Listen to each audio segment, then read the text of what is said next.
하나님 말씀은 요한복음 10장 1절에서 9절까지 신약성경 163페이지 봉독해 드립니다. 요한복음 10장 1절에서 9절. 내가 진실로 진실로 너희에게 이르노니 양의 우리의 문으로 들어가지 아니하고 다른 데로 넘어가는 자는 절도며 강도요 문으로 들어가는 이가 양의 목자라. 문지기는 그를 위하여 문을 열고 양은 그의 음성을 듣나니 그가 자기 양의 이름을 불러 각각 불러 인도하여 내느니라. 자기 양을 다 내어놓은 후에 앞서 가면 양들이 그의 음성을 아는 고로 따라오되 타인의 음성은 알지 못하는 고로 타인을 따르지 아니하고 도리어 도망하느니라. 예수께서 이 비유로 저에게 말씀하셨으나 저희는 그 하신 말씀이 무엇인지 알지 못하니라. 그러므로 예수께서 다시 이르시되 내가 진실로 진실로 너희에게 말하노니 나는 양의 문이라. 나보다 먼저 온 자는 다 절도요 강도니 양들이 듣지 아니하였느니라. 내가 문이니 누구든지 나로 말미암아 들어가면 구원을 얻고 또는 들어가며 나오며 꼴을 얻으리라. 아멘. 오직 예수님밖에 없습니다. 지난번에 말씀드린 대로 성경에는 양이라는 말이 약 500번 정도 나옵니다. 인류 시초로부터 사람들과 함께 살아온 동물이고 매우 친근한 동물입니다. 목축업을 하는 사람들에게는 재산이기도 합니다. 생계 수단이었기도 했고, 그래서 양은 버릴 것이 하나도 없는 동물입니다. 양은 사람들에게 고기와 마실 수 있는 것을 제공하고 또 옷감을 짜는 데 필요한 양털을 제공해 줍니다. 또 하나님께 드리는 희생 제사에 있어서 가장 중심적인 제물이 바로 양이기도 합니다. 그렇기 때문에 이스라엘 사람들에게는 특히 생업 중에 가장 중요한 부분을 차지하고 있는 것이 양을 키우는 목축이었습니다. 오늘 본문에 크게 두 부분으로 나누어지는데 하나는 양의 모습과 하나는 목자의 모습입니다. 지난 시간에 우리 주님만이 선한 목자라고 말씀을 드렸습니다. 양은 장점도 많습니다. 청각이 뛰어나고 그리고 온순합니다. 그러나 단점도 있습니다. 시력이 나쁘기 때문에 눈앞의 것밖에 모릅니다. 그리고 잘 쏙습니다. 순하기 때문에. 그리고 잘 넘어집니다. 넘어지면 잘 일어나지를 못합니다. 방어력이 없습니다. 그렇기 때문에 목자가 절대로 필요한 동물이기도 합니다. 오늘 1절에서 9절까지 양의 모습을 살펴보면서 양의 자세라는 그런 제목으로 말씀을 드리려고 합니다. 첫째로 양의 자세는 양은 문지기의 음성을 듣습니다. 3절을 보시면 문지기는 그를 위하여 문을 열고 양은 그의 음성을 듣나니 그가 자기 양의 이름을 각각 불러 인도하여 내느니라. 여기 이스라엘 목축업은 꼴을 찾아서 이른 아침에 출발하는 것으로 시작이 됩니다. 다행히 가까운 곳에 목축지가 있으면 그날로 돌아오지만 만약에 그 양들의 먹이가 없으면 몇 날 며칠을 이동하면서 또 유목을 합니다. 그날 돌아오든 저녁 때 아니면 돌아오지 못해서 들녘을 가게 되면 저녁이 되면 집에도 우리가 있고 들녘에도 목자들이 시간 날 때마다 돌들로 이렇게 둥그름하게 쌓아가지고 짐승들의 습격을 피하고 여러 가지 밤을 지새울 수 있도록 우리를 만듭니다. 양들이 우리에 들어가는데 문지기가 양들을 부릅니다. 흩어져 있는 양들을 이름을 부릅니다. 뭐 얼루가, 달루가, 흰둥아, 금둥아 뭐 나름대로 이름을 지어서 부릅니다. 그러면 양들은 그 문지기의 음성을 듣고 문 안으로, 우리 안으로 들어가게 됩니다. 여기 주인은 영적으로 하나님을 예표하고, 그리고 양의 문은 예수 그리스도를 예표합니다. 7절에 나는 양의 문이라고 예수님께서 분명히 말씀하고 있습니다. 예수 그리스도는 교회의 문이고 구원의 문이기도 합니다. 여기 문지기는 바로 예수 그리스도의 종을 말합니다. 양은 성도들을 예표합니다. 즉 성도들은 예수님의 음성을 통해 들려지는 하나님의 말씀을 듣는 것을 말합니다. 사랑하는 여러분, 성도들은 영적인 청각이 발달되어야 될 줄로 믿습니다. 예수님의 음성을 들을 줄 알아야 돼요. 계시록에 보면 시각과 청각에 대해서 굉장히 강조하고 있습니다. 내가 보매 또는 보라 또는 볼지어다 이런 말이 약 67번 나옵니다. 양은 청각은 뛰어나지만 시력이 약하기 때문에 눈앞의 것밖에 못 보고, 그래서 눈앞에 무언가가 어른거리면 그 물체를 보고 따라가게 됩니다. 다행히 음성은 잘 듣기 때문에 음성이 들리면 상관없는데 들리지 못하면 그 시력을 정말 잘 봐야 되죠. 약 90도 이상은 또 시각이 좁습니다. 그래서 잘 보지를 못해요. 그래서 67번이나 잘 봐야 된다, 잘 봐야 된다, 봐라, 볼지어다 이렇게 계속 말씀하고 있고, 그 다음에 이제 소리를 잘 들어야 잘못 봤어도 분별을 바로 하기 때문에 들어라 이 말이 계시록에 23번 나옵니다. 그러니까 영적인 귀를 말하죠. 그래서 종말에는 영적인 눈과 영적인 귀가 굉장히 중요합니다. 왜냐하면 마지막 때는 영적으로 굉장히 혼란하기 때문입니다. 지난 시간에도 봤지만 많은 적 그리스도, 다시 말하면 내가 예수라고 하는 사람들이 많이 나타나고 거짓 선지자도 여기저기 나타났기 때문에 시력이 약한 우리들은 굉장히 분별하기가 어렵습니다. 잘 듣지 아니하면 큰일 날 수가 있기 때문에 잘 듣는 것이 굉장히 중요합니다. 그래서 계시록 3장 20절에 보면 볼지어다 내가 문 밖에 서서 문을 두드리노니 누구든지 내 음성을 듣고 문을 열면, 그렇죠? 여기 라오디게아 교회 이야기인데요, 저게. 이 라오디게아 교회는 정말 교회의 모형입니다. 다시 말하면 이 시대의 교회의 모습입니다. 예수 그리스도가 쫓겨나 있습니다. 문 밖에 있어요. 그런데 주님은 쫓겨난 교회에서 멀리 가시지 않고 계속 문을 두드리고 계십니다. 내가 문 밖에서 문을 두드리느니 누구든지 내 음성을 듣고 문을 열면 내가 그에게로 들어가. 그렇죠? 그 오늘 주일 아닙니까? 대한민국의 약 6만 개 교회 가운데서 주의 종들이 이 시간에 설교를 하고 있습니다. 이 설교는 주님께서 우리의 마음의 문을 두드리는 그런 주의 음성이기도 합니다.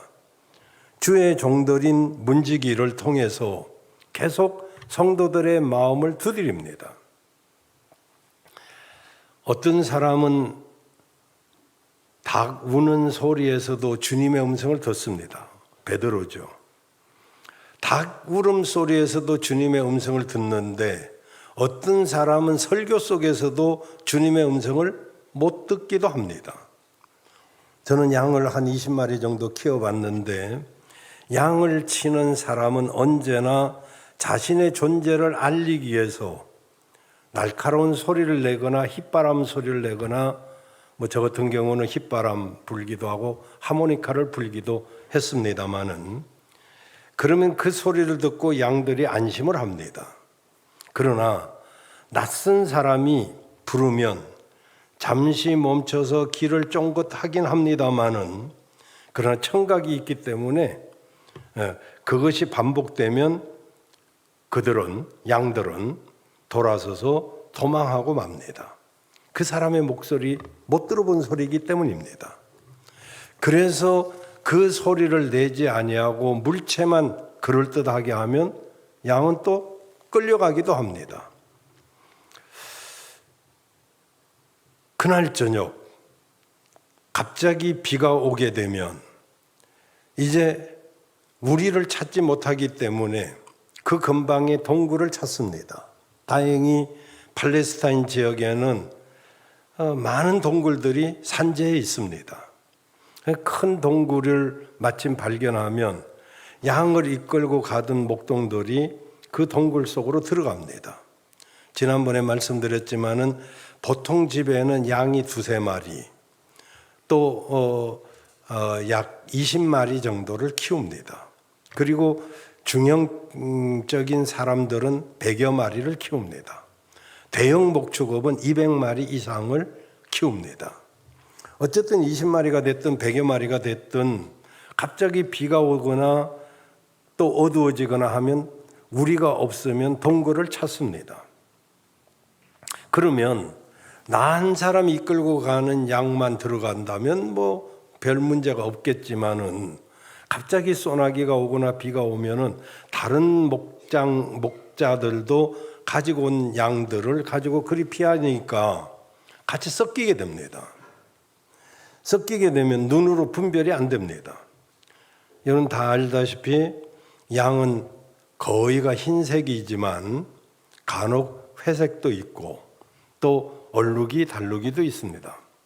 염소는 검정 것이 대부분이지만 염소도 흰 것이 있고 아주 드물지만 갈색도 있습니다. 어쨌든 간에 이렇게 이제 2-3사람의 양무리가 섞이게 되면 양을 분별하는 방법이 아주 드물잖아요. 그렇게 되면 그 비가 그치기를 기다렸다가 목동이 나가서 그들의 이름을 부릅니다. 아무개야, 아무개야 막 부르죠. 그러면 그 목동의 양만 그 목동을 찾아갑니다. 다른 목자 소리는 따라가지 않습니다. 구약에도 보면 모세나 그 외에 많은 선지자들을 통해서 하나님의 음성을 들려주었습니다. 하나님께서 그들을 통해서 말씀을 전했습니다. 신약에 와서는 주의 종들, 다시 말하면 목회자들을 통해서 주의 음성을 선포합니다. 우리는 영적으로 양이라고 합니다. 주님의 음성을 들을 수 있어야 됩니다. 이 음성을 듣고 세상에 나가지 않아야 섞이지 않고 그리고 우리의 고유의 특성을 유지할 수가 있습니다. 이 음성은 축복의 음성이요, 살리는 음성이요, 내 목자의 음성인 것입니다. 찬송가 500장에 보면 주 음성 외에는 더 기쁨이 없도다. 날 사랑하신 주 늘 계시옵소서. 주님의 음성을 최고의 기쁨으로 받아야 될 줄로 믿습니다. 계시록 13장 9절에 보면 누구든지 귀가 있거든 들을지어다 라고 말씀하고 있습니다. 계시록 13장 9절이 귀가 없는 사람이 누가 있겠습니까? 그런데 이 귀가 뛰어나지 못하면 목자의 음성인지 다른 거짓 목자의 음성인지를 구분하지 못하기 때문에 성경은 기가 있는 자는 성령이 교회들에게 하시는 말씀을 들으라고 말씀하고 있습니다. 나와 여러분들은 문지기인 목자의 음성을 들을 수 있는 귀가 열리기를 주의 이름으로 축원합니다. 두 번째로는 양의 자세는 문지기를 따라갑니다. 4절에 보면 저가 양을 다 내온 후 자기는 문지기입니다. 자기 양을 다 내온 후에 앞서가면 양들이 그의 음성을 아는 고로 따라오되 그랬죠. 양들은 시력은 안 좋아요. 또 그리고 시각은 좁습니다. 90도 이상을 볼 수가 없어요. 그러나 청각은 아주 발달되어 있습니다. 멀리 떨어져 있어도 주인의 음성을 듣고 달려옵니다. 목동을 놓치면 양은 큰일 납니다. 왜냐하면 방어 능력이 없기 때문에. 모든 짐승들은 다 방어 능력이 있잖아요. 소는 뿔이 있고 힘이 있고 또 말은 잘 달리기도 하고 개는 냄새를 잘 맡고 뭐 이런 자기 방어 능력이 있는데 양은 방어 능력이 없어요. 그래서 목자가 없으면 양은 큰일 납니다. 그래서 양은 자기 목자만 따라가게 되어 있습니다. 근데 여기 보면 4절에 보면 목자는 언제나 양을 앞서갑니다. 앞에서 이끌고 가지. 그죠? 보통 리더는 앞에서 이끌어가고 보스는 뒤에서 밀어붙이잖아요. 그래서 앞서갑니다. 앞서서 내가 가는 곳이 안전하다. 그러니 따라와라고 앞서갑니다. 근데 양들은 전부 목동의 뒤를 따라가지 앞서가지 않습니다. 그러나 염소는 목자 앞서서 갑니다. 뒤따라오는 법이 없습니다. 양은 풀이 아니면 먹질 않습니다. 그러나 염소는 풀도 먹을 뿐만 아니라 나무 가지도 닥치는 대로 먹습니다. 그리고 그 높은 고지 같은 걸 굉장히 좋아해서 굉장히 철삭됩니다. 저는 염소도 키워봐서 다 압니다만은 어쨌든 간에 이렇게 이제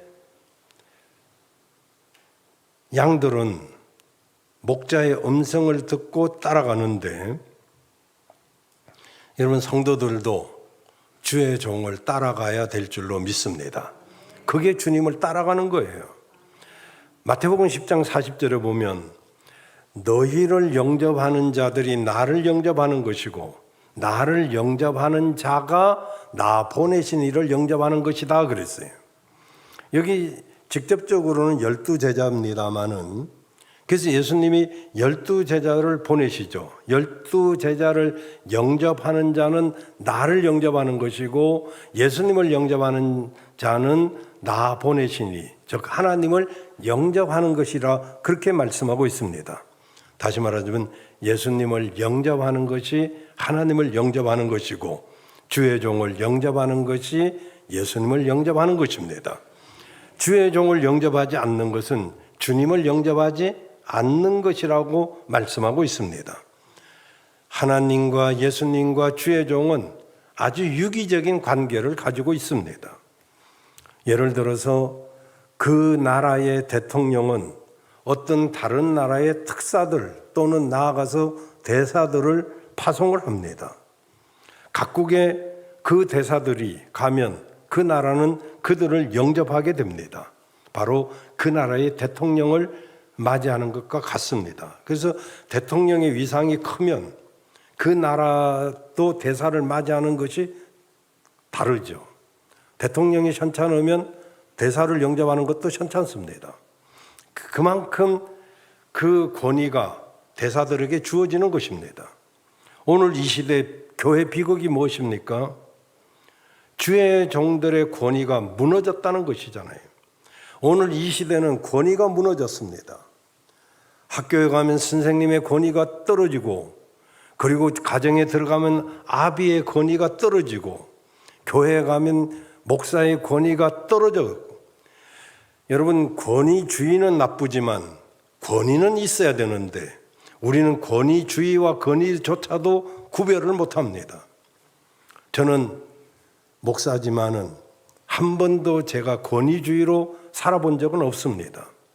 왜냐하면 제가 생각하는 권위는 목에 힘주는 것이 아니고 성도들이 믿고 따라오는 것이 권위라고 생각하기 때문에 저는 여러분을 편하게 대하려고 애를 씁니다마는 그럼에도 불구하고 이 목사라는 칭호 때문인지 어렵게 생각하는 분이 있지만 저는 권위주의자가 결코 아닙니다.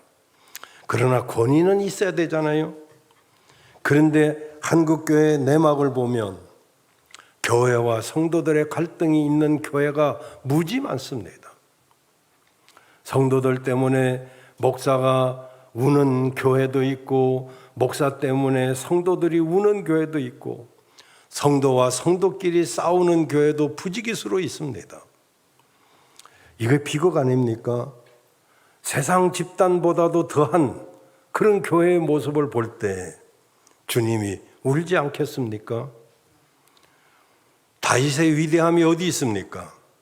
여러분, 그 중에서도 다윗은 하나님의 마음에 쏙 들은 사람이었는데 사무엘상 24장에 보면 다윗의 위대한 모습이 나옵니다.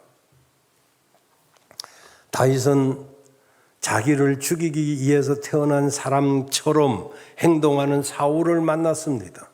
그 사울은 3,000명의 군대를 이끌고 다윗을 죽이려고 그냥 계속 추격을 합니다. 정말 다윗은 한시도 살아 있다 말할 수 없을 만큼 위태위태한 삶을 살고 있습니다. 아까도 말씀드렸지만 팔레스타인 지역에는 동굴들이 많이 있는데 동굴 속에 숨어서 있은 기거를 하고 또 옮기고 그랬는데 사울은 3,000명의 군사를 거느리고 굴마다 다 수색을 합니다. 여러 굴을 수색하다가 사울이 지쳐가지고 야, 니네 여기 잠깐 기다려. 나 좀 저기서 잠 좀 자고 올게 하고 한 굴을 선택해서 그 굴에 들어가서 잠을 잡니다. 얼마나 피곤했는지 깊은 잠이 들었습니다. 그런데 그 굴이 바로 다윗이 숨어있던 굴 아닙니까? 그때 다윗을 따르던 사람들 중에 요압이라든지 아마스라든지 이런 사람들은 칼을 다루는데 능숙한 그런 말하자면 혹을 드립니다. 그때 그들이 말합니다. 이때야말로 하나님이 우리에게 저 사람 붙여준 거 아닙니까? 사울 죽입시다. 다윗이 말만 하면 죽일 수 있고 자기가 죽여도 죽일 수 있습니다. 그런데 24장 보면 얼마든지 죽일 수가 있는데 4절에 보면 다윗이 일어나서 사울의 겉옷자락을 슬그머니 베버립니다. 거기 나오죠. 다윗의 사람들이 가로되 여기 요압 아메세입니다. 보소서 여호와께서 당신에게 이르시기를 내가 원수를 네 손에 붙이리니 네 마음대로 선한 대로 너 생각하는 대로 그에게 행하라 죽여라 하셨는데 이때가 그때가 아닙니까? 이렇게 말합니다. 그때 다윗이 일어나서 얼마든지 죽일 수 있지만은 사울의 옷만 살짝 자릅니다. 이만큼 자릅니다. 왜요? 하나님이 기름 부은 받은 자를 내가 어찌 죽일 수 있단 말이냐. 철전지 원수를 죽일 수 있는 유일한 기회입니다. 그러나 사울을 하나님이 기름 부어 세웠기 때문에 다윗은 건들지 않습니다. 하나님이 알아서 하실 것이니까. 하나님이 얼마나 기뻤는지 그 자리를 다윗에게 줘버립니다. 그런가 하면 세월이 흘러서 사무엘하 1장 18절에 16절에 보면 다윗이 아말렉 사람을 죽인 내용이 나옵니다. 아말렉 사람 사울의 전쟁에 용병으로 참여하게 되었는데 사울입니다. 사울이 블레셋과 전쟁에서 패해가지고 부상을 입었습니다. 그때 사울이 그래도 기백이 있어가지고 적의 손에 죽는 것보다는 내가 이렇게 부상 입고 다 죽어가는데 네가 나 죽여라. 난 저놈들 손에 죽고 싶지 않다. 그랬을 때 아말렉 사람이 사울을 죽입니다. 죽이라니까 죽였겠죠. 부탁했으니까. 근데 그 후가 문제입니다. 아말렉 사람이 생각할 때 사울의 목을 어차피 죽었으니까 베어가지고 다윗한테 가면 큰 상을 받겠지. 왜? 철천지 원수잖아요. 다윗을 그렇게 죽이려고 했던 사람 아닙니까? 그래서 목을 들고 다윗을 찾아옵니다. 사무엘하 1장 18절에 보면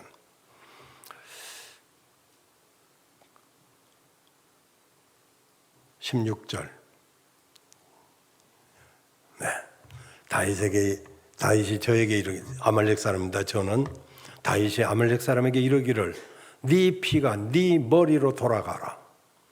내 입이 내게 대하여 증거하기를 내가 여호와의 기름 부음 받은 자를 죽였노라. 그렇게 말했지? 여호와의 기름 부음 받은 자를 네가 죽여? 아말렉 사람 그 자리에서 다윗한테 죽습니다. 상을 받을 줄 알았는데 오히려 기름 부음 받은 자를 죽였다는 그 명목으로 다윗이 아말렉 사람을 죽여버립니다. 그만큼 다윗은 하나님을 두려워했고 하나님을 공경했습니다. 하나님이 기름 부은 자를 하나님이 처리하실 텐데 왜 내가 처리하고 네가 치러야 하냐. 다윗 하나님의 명령을 그렇게 귀하게 여겼어요. 하나님이 그에게 말할 수 없는 축복을 주셨는데 이스라엘 역사상 가장 위대한 왕이 되었습니다. 요한복음 21장 16절에 보면 배반한 베드로에게도 그가 회개하고 나니까 뭐라고 말합니까?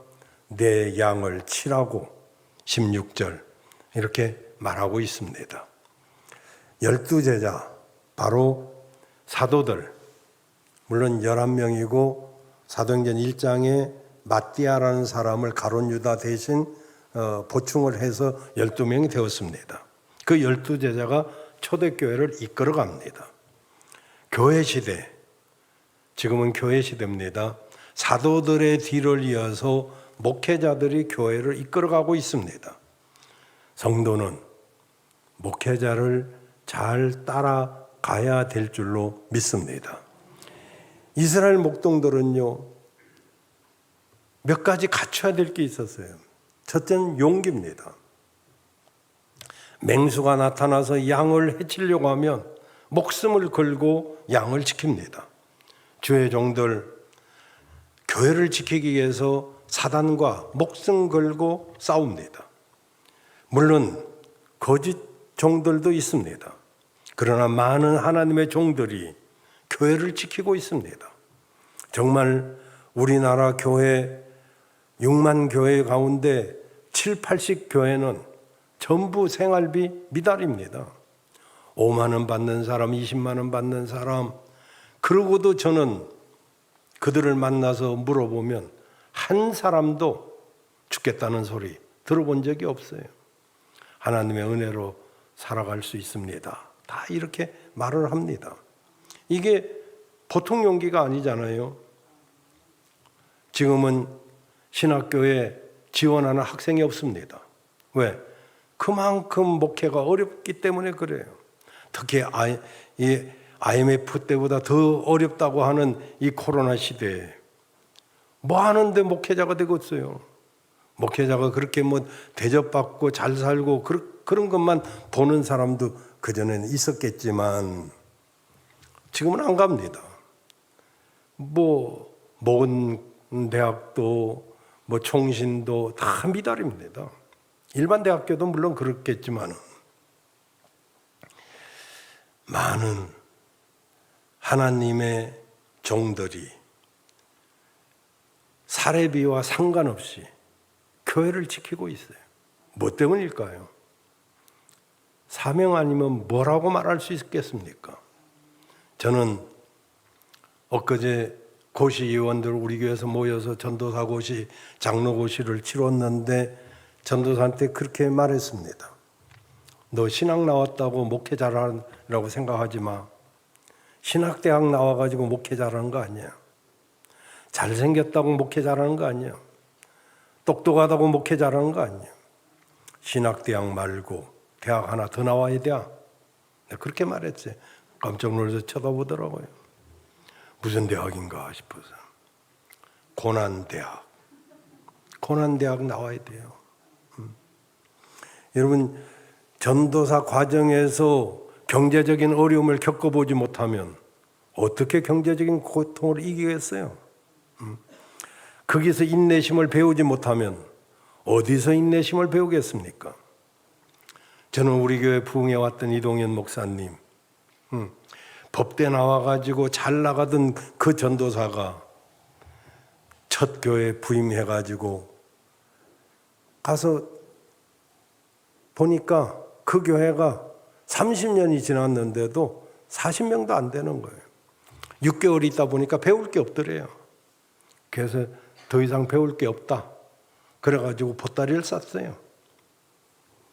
그랬더니 늙은 권사님 한 분이 오시더니 전도사님 이사 가시려고요 하고 이삿짐을 싸는 것을 도와주더니 전도사님은 어디 가도 잘하실 것입니다. 그러나 우리 교회 우리 목사님을 모시지 못한다면 당신은 어디 가도 성공하지 못할 거예요. 깜짝 놀래가지고 그 자리에서 보따리를 풀었다잖아요. 그리고 자기 임기를 잘 마친 뒤에 하나님이 옮겨서 지금 저 교회를 이룬 것이죠. 그렇습니다. 뭘 배우는 겁니까? 교회 크면 성공한 건가요? 목회자의 성공은요, 그런 게 아닙니다. 목사는요, 3가지가 어려워요. 목사 3난. 저는 꼭 뭐 건면하거나 이러면 목사님도 안수 받을 때 오늘도 뭐 임직식이 있어 갑니다마는 꼭 목사 3난을 이야기합니다. 목사는 3가지가 어렵다. 첫째는 목사 되기가 어려워. 목사 되려면 10년 이상 공부해야 되고, 그죠? 여러분, 몸을 고치는 의사도 되려면은 10년 공부해야 되잖아요. 예과, 본과 다 거쳐서. 그리고 사람을 다루는 법대를 다녀도 보통 공부해야 되는 거 아니잖아요. 사람의 영혼을 다루는 사람이 어디 계절학기 같은 거 아니면 속성학원 뭐 이런 데 나와가지고 한두 달 만에 1, 2년 만에 목사 된 사람들도 있어요. 그래가지고 어떻게 목회를 하겠어요. 목사 되기 어려워요. 근데 목사가 어쨌든 됐다 해도 목회자로 진정한 성공하기 어렵습니다. 외형적인 성공 말고요. 외형적으로도 어렵지만은 실질적으로 성도들의 신임과 그리고 주님의 기뻐하심을 입기는 그렇게 쉽지 않아요. 그 3번째는 목사로 끝내기도 어려워요. 끝이 안 좋은 사람도 많아요. 물론 오해도 있을 수 있지만 기라성 같은 목사님들이 끝이 안 좋은 분들도 많이 있어요. 목자는요, 용기가 있어야 되고요. 그리고 인내심도 있어야 되고요. 그 잘 넘어지는 양들 보면요, 얼마나 낙심되고 낙담이 됩니까? 그게 참지 못하면요, 못하는 거잖아요. 3번째로 양의 자세 3번째는 꼴을 잘 먹어야 됩니다. 9절을 보시면 내가 문이니 누구든지 나로 말미암아 들어가며 구원을 얻고 또 들어가며 나오며 꼴을 얻으리라 그랬어요. 여기 이제 당시 팔레스타인은 양의 문지기는 이제 양들을 잘 인도해야 되는데 그 우리가 지붕이 있는 그런 형태가 아닙니다. 야외에서 돌을 이렇게 쌓아가지고 둥그렇게 만든 그 문 있는 데가 이제 지금 같이 우리 권우산 집사 같이 알루미늄 샤시하는 분이니까 그런 거 하나 딱 갖다 주면 얼마나 좋아요. 근데 그때는 이제 문이 없잖아요. 들녘에. 그러니까 목자가 그 문에 기대가지고 양들을 들어가고 나가는 걸 통제하는 거예요. 그래서 문이 바로 나다. 예수님이 그렇게 말하는 거죠. 이제. 그렇기 때문에 이렇게 만든 곳입니다. 그래서 양들은 우리 안에서도 꼴을 얻기도 하고 또 나가서 꼴을 얻기도 합니다. 그래서 양 우리의 거기에는 바로 영적으로는 교회를 말합니다.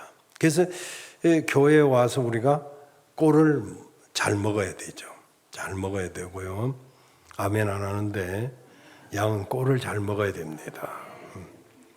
막 독초 먹지 말고 다 버섯 같은 건요 이쁘게 생기고 다 그런 게 독이 있는 거 아니에요?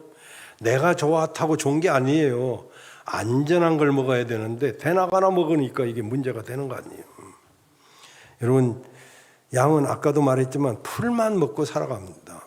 염소는요 나뭇잎 막 다 먹습니다. 닥치는 대로. 근데 양은 오직 풀만 먹어요. 그것도 싱싱한 거, 깨끗한 거, 정말 피가 되고 살이 되는 거 이런 꼴을 먹어야 되잖아요. 그러니까 목사는요 그게 참 굉장히 힘들어요.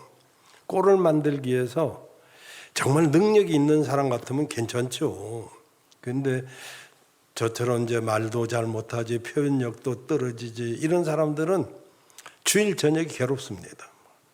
주일 저녁 다 끝나고 나면 막 물밀듯 막 자책감이 옵니다. 왜 그 정도밖에 못했나? 왜 나는 이렇게 표현력이 둔할까? 왜 이렇게 좀 더 연구하지 못했을까? 막 이런 막 자책감 때문에 굉장히 주일 저녁이 허탈합니다. 그래서 뭐 월요일을 쉬는 날로 정했는지는 몰라도 저도 월요일 아니라 저는 제가 쉬고 싶으면 쉬지만 월요일도 나옵니다. 저는 그러지만 어쨌든 이렇게 정말 좋은 꼴을 준비해야 되는데 그렇지 못할 때 여러분이 뭐라고 안 해도 저 스스로도 막 괴로워요. 잘 요리하지 못했을 때. 이건 주부들은 다 알 거예요. 주부들은 가족의 건강을 위해서 오늘은 반찬을 무엇 할까? 갈치를 조릴까? 꽁치를 조릴까? 아니면 멸치 하나라도 먹을라나? 저는 주는 대로 먹습니다만은 제가 막 입맛이 까다로울 때는 우리 아내가 음식 솜씨가 좋았어요.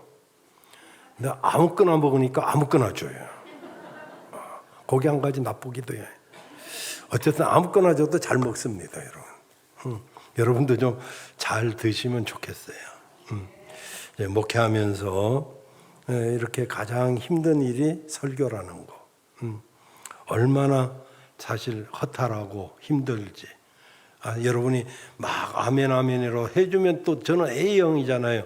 그럼 더 잘하는데 또 마스크까지 써가지고 이게 좋은 건지 나쁜 건지 또 가까이 있으면 눈이라도 보면 눈만 봐도 웃는지 안 웃는지 알 수 있는데 멀어놓으니까 또 나이도 먹어갖고 이제 눈도 어른어른하니까 이제 이 사람들이 은혜를 받는 건지 못 받는 건지 이것도 몰라요. 그러니까 이왕이면 그냥 끄떡끄떡 해주기라도 하고.